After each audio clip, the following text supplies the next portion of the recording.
La matinale.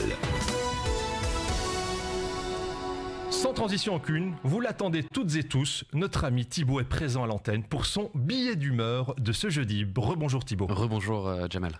Et aujourd'hui, oui, on va parler des tâches domestiques, on en a parlé début de semaine. Aujourd'hui, je vais revenir en fait sur le baromètre des parents. Il a été fait par la Ligue des familles, la RTBF et Le Soir. Et en vrai, on apprend des choses bien sympathiques. Ils se sont en fait intéressés sur les relations hommes-femmes dans la famille. Et c'est chouette de voir qu'il y a des améliorations dans la société. Alors je vais peut-être vous surprendre, mais en grosse partie, c'est la femme qui lave et repasse le linge, mais c'est aussi elle qui fait à manger. Et puis là, autre surprise, c'est qui bricole à la maison? Mais oui, c'est le mari.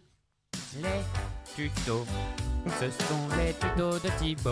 On va trop s'amuser. Salut les tutos. Aujourd'hui, on va voir comment être un homme moderne.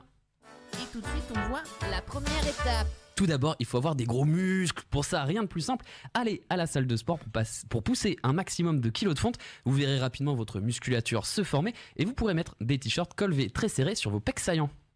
Et tout de suite, on voit la deuxième étape. Il faut aussi se cultiver. S'il est important de muscler ses gros biscottos, la musculation cérébrale n'est pas à oublier. C'est pour ça, on oublie les tâches ménagères, la cuisine, on trouve une femme et elle s'en occupera. Vous pourrez donc allègrement vous poser de manière détendue sur votre sofa et vous régaler de vos émissions ou journaux favoris.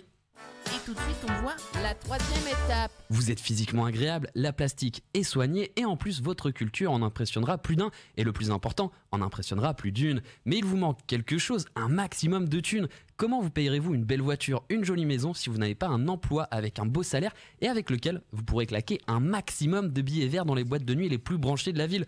Pour ça, on fait une école de commerce et on vend son âme aussi bien qu'on vend des produits assez peu qualitatifs et le tour est joué.